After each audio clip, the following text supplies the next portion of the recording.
Welcome, Middlers, to the Medium in the Middle podcast. My name is Stephanie, and I take you on a journey of self-discovery and spiritual exploration. I am a Reiki master teacher, a spiritual and business mentor, and of course, a psychic medium. And I am here to share my story and help you tap into your extraordinary abilities. Join me every Wednesday as we dive into the realms of intuition, energy healing, and all things mystical. Whether you're a seasoned spiritual seeker or just dipping your toes into the magical waters, this podcast is your go-to source for inspiration, guidance, and a whole lot of lessons and laughter along the way. Let's get started. Hello, Middlers. Welcome to episode 230. My name is Stephanie. I am the medium in the middle. Welcome back if you're a middler, and welcome if you are new. I do tell my full story and journey into mediumship starting at episode 1. So if you are looking for some help at the start of your journey, I recommend going back and listening to the earlier episodes. It'll probably really support you in how you're feeling and what's going on in your life. And I've been documenting my experience ever since, and that was just over 7 years ago that this all started happening to me. And today I want to talk specifically about how to practice mediumship. So I've been running a monthly mediumship practice circle, and that's just a space where people can come and be paired up with a stranger and be able to practice mediumship, because the number one thing that I hear from people is I have no one to practice on. So this just gives you an opportunity to actually practice with a stranger where you don't have to do the legwork of trying to find someone to practice with, arrange what time, where, set up the Zoom link. You just come to the circle, I pair you up, and I give you some instructions at the start. And then we come back together as a group at the end and we share how the experiences were. So I've just seen a common theme running through these practice sessions. So if you are a developing medium, this episode is going to help you with your development. Just quickly before we jump into this week's episode, I have Reiki trainings. So the next Reiki level 1, if you've been waiting to learn Reiki, is happening at the end of September. September 28th and 29th is the next one. And the next Reiki level 2 is October 5th and 6th. That September Reiki 2 went fast. Now that we're moving into fall, these trainings will be selling out a lot quicker than the summertime. So if you're interested in learning, please don't wait to grab your spot. There's only 11 students accepted into Reiki level 1 and 8 students accepted into Reiki level 2, just to keep the group size at a good size so that everyone has time to talk and the attunements and we all discuss together. So those are the next Reiki trainings. I will leave all the links you need down below in the show notes if you are ready to book one of those.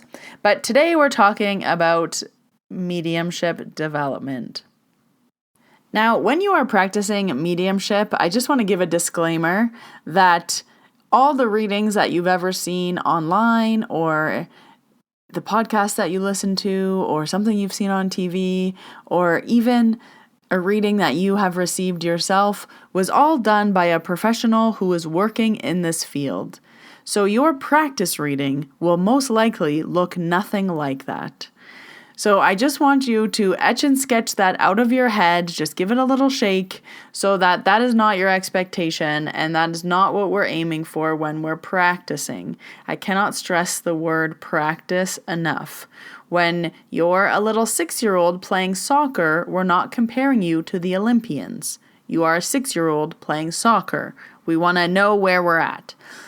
So a few things that I've been finding in the monthly mediumship practice circles that I've been doing is people are learning how to place the information that they get. So when you're practicing, we are learning our manuals. And you guys have heard me talk about this a million times, but I always say you're like a car that didn't come with a manual, and you have to figure out what everything means for you, because we're all different types of cars. And what your manual means is different than what my manual means, is different than her manual and his manual, and no one has the same manual. So I can sit here and tell you that When I see a rose, it means this. And when spirit shows me their shoes, it means this. And when I see, that doesn't matter because it's not going to be the same for you. So you have to figure out, what does it mean when you see a rose? What does it mean when you see cake? And this is what makes your readings faster and better. So for example, I have a past mentee that recently learned that when she sees a cupcake, that means it is a child's birthday. And when she sees a full-size cake, that means it's an adult's birthday. So depending on if spirit is holding a cupcake or a full-size cake, she can say, oh, whose child's birthday was recently? Or, oh, who's the adult that had a birthday recently? So-and-so is holding a cake. Or so-and-so is holding a cupcake. A cupcake to me means this.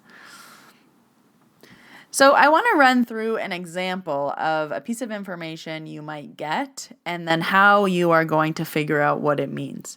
So say you are sitting doing a practice mediumship reading and you start to hear the number 2. So there's a few ways that you could deliver this information. You could say, does the number 2 mean anything to you? I'm seeing the number 2. Has it been 2 years since someone has passed? Could it be the 2nd of the month? Does that have any relevance to you? Could it be February, the month of February, the 2nd month of the year? Oh, February is important to you. Okay. So I'm going to make a little note that I heard the number 2 or felt or saw or however I got the number 2, but it actually meant February, the 2nd month of the year. So I now want to figure out that every time I see a number, is it a month? So when I see 6, does that mean it's June?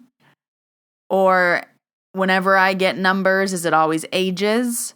Or whenever I get numbers, is it always how many years since they've passed?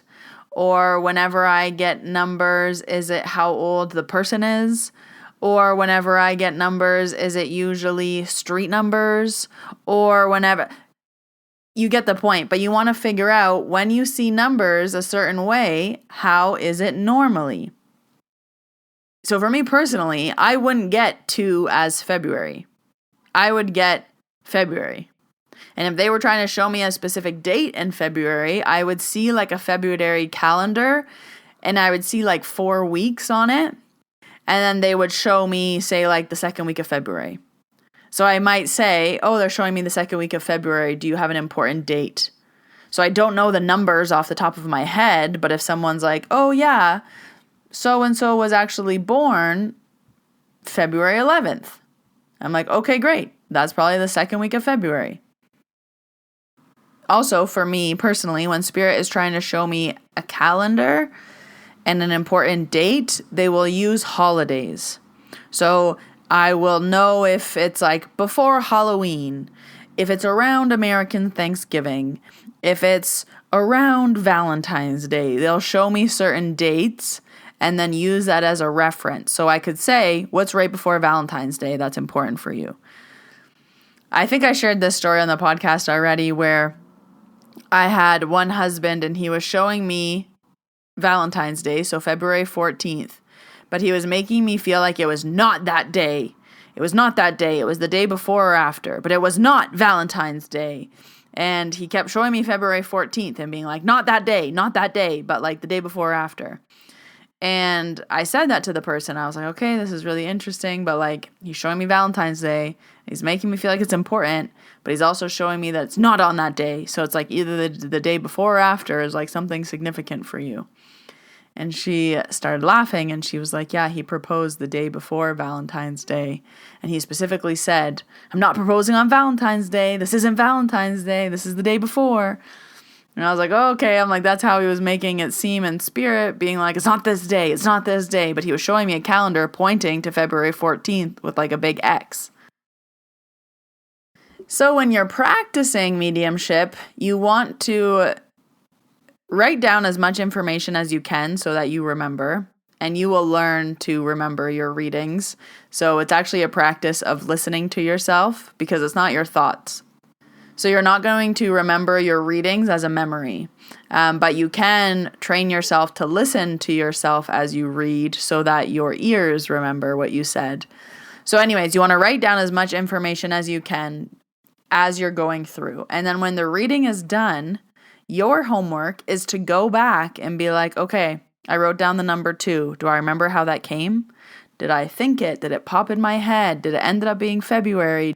Was it an age? What was it? And you take notes. Okay, 2 is actually how many years they've been past. And you want to remember, how did you know that it was 2 of how many years they've been past? How did it show up for you? Did you know it? Did you feel it? Did you just come into your head? Did they show you hands and a number of fingers on hands? Did they show you a calendar? How did you know? And you're collecting as much evidence as you can to remember how you were reading and receiving this information. Then you go to the next thing. How did you hear the name? Did you just hear that it started with an ah? Did it end in an A? Were you sure that it started with B because that's all you could hear and the name ended up being Bob? You really want to take notes about how you receive the information. So the next time you get a number, you're like, okay, usually when I get a number, it's always ages. That's how it's been the last 8 times. It's always the age. So I can say, did so-and-so die at 87? I know that if I usually hear a number, it's an age, and it could be the age that they passed at. So my biggest takeaway for today's podcast episode is that if you are practicing your mediumship, if you are a developing medium, and if you are just sitting in front of people and seeing what happens, you want to get curious about what the information means. So you don't just want to say, oh, I'm seeing the number 2. You want to say, okay, I'm seeing the number 2. Could they have been passed for 2 years? Are they 2 years old? Is the 2nd an important day for you? Is February any important date for you? Did they have 2 kids? You want to start to think, how can this information place? And then the person will confirm to you. Again, you're practicing. So they'll say, oh yeah, they actually have 2 sisters who are also passed with them. Oh, interesting. Let me see if I can get more information with that. So I really recommend when you are practicing that you have someone giving you feedback in the moment so that you can see if you can get more information. Again, you're not testing yourself and putting yourself through the ringer. I want to communicate with you and I want you to tell me, what does 2 mean to you? Oh, they also have 2 sisters passed. Okay, let me see if I see 3 sisters up there. No, I don't. Or yes, I do. Oh, interesting. That's who that other lady was that's trying to talk to me. And is her the Susan name? Is that the S name? You want to kind of feed it. It's like a fishing line almost. You get more and more and more as you keep getting more information. It'll take you further in. So it's more like a conversation and it's less just like choppy pieces of information. Same thing. If you're seeing purple shoes, you want to see why you're seeing purple shoes. Did they always wear purple slippers? Did they love purple shoes? Was purple shoes their thing? You want to be like, okay, can you tell me why I'm seeing purple shoes? Oh, your grandma loved purple slippers. Oh, that's funny. Do you still wear purple slippers now for her? Oh, yeah, she's showing me that. And you can get more and more information, like a conversation, instead of just being like, purple shoes, 2, 3 sisters. The message is, I'm okay. The end.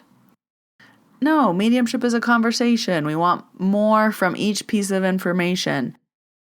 Like, for example, my manual, I know I can usually get 3 pieces of information for each thing. So let's go back to that example of the February 14th. He was showing me the day, he was showing me that it was important, and he was making sure to show me that it was not February 14th. It was not that day. And I was like, oh, it's because he proposed on that day. So interesting. And this was like a week after. It was in February that I was seeing her. And I'm like, oh, so he's trying to say happy anniversary. Oh, and he's holding the roses. Did he always get you roses on your anniversary? And she's like, yes.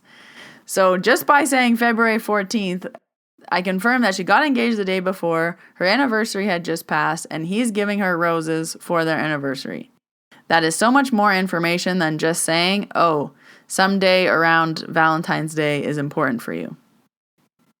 Well, yeah, but I could get more information if I string it, and kind of go along. Again, it's like a conversation. Oh, it is the day before Valentine's Day. Oh, okay, saying happy anniversary. Oh, now he's showing me he has flowers in his hand. Oh, now that's how a conversation flows. So if you are practicing your mediumship, I really recommend that when you are done your practice session, start with, 10 minutes, 15 minutes, 20 minutes, just trying to sit in front of somebody. And then go back and write down as many notes as you can of what you remember saying, or have them write notes. You are practicing. Put your sitters to work. Hey, I want you to write down everything I say. Hey, I want you to record me. Hey, I want you to whatever you need them to do. And then when you're done, your homework is to go back and reflect. How did you know it was Valentine's Day? How did you get the number 2? Did you hear a name? What did the purple signify? So that if these things happen again, you start to have your manual. I know I'm like a broken record on this, but people are always like, well, how do I learn what it means? When it happens once, you don't know. When it happens twice, you don't know. When it happens 3 times, you don't know. When it happens 4 times, you might start to realize that this has happened before. By the time it's happened 10, 15, 20 times, and every time you see the number 2, it's February. Well, it's happened the last 20 times that you saw the number 2 when it was February, so now you know. How do you pay attention? You write it down. You start your manual. You pay attention. How were you told February the last 20 times when a date came up? So if you are a developing medium, I could give you tips forever and ever, amen. But I just wanted to share this tip today. And I do also recommend, obviously, practicing as many times as you can. 2 to 3 times a week is a great place to start, so that you do get to that 20 times faster. Oh, it's been 20 times that 2 is February. I know that because in the last 2 months, this has happened 20 times. If you're only practicing once a week, once a month, here and there, it might take you a year to realize 2 is February. So I am hosting these monthly mediumship practice circles. I've been doing them all year. I'm going to keep doing them. They've been really well received. So if you want to be paired with a stranger and hear a little more tips and tricks from me at the start of the session, you will give and receive a 20-minute reading, and then we'll come back and discuss it. So you can also hear from other developing mediums about their experience. Sometimes it's people's first time ever practicing. Sometimes it's their 5th or 10th. The next mediumship practice circle is on September 21st from 11 a.m. till 12:15. It's also nice because there's a set time and you can commit to it. It's $25 Canadian. And there is a limited number of seats just to make sure that we can still have discussions before and after. You can ask some questions and hear from other people. So if you want to register for the next one, I will leave that link down below. But just keep practicing. It gets easier and easier and easier. Someday that 6-year-old does go to the Olympics, but we all start off as beginners, so just don't let that discourage you. And also don't think that your practice sessions looks like a paid $300 mediumship reading, because they look very different and it takes a long time to get there. So that's what I wanted to bring you this week, going back to a little mediumship discussion. If you want to book a session with me, I offer my services in person in Banff, Alberta, and virtually online. I offer distance Reiki, Psych K, Akashic Record readings are on my schedule. Make sure you're following me on Instagram at Medium in the Middle for all the latest updates and more Reiki tips and mediumship tips. I share a lot over on Instagram. I'll leave my website down below, themediuminthemiddle.com, and all the links you need to register for the Mediumship Practice Circle or Reiki trainings for September and October. But until next Wednesday, Middlers, when I see you in your ears, I hope you have a wonderful week. Bye, everybody.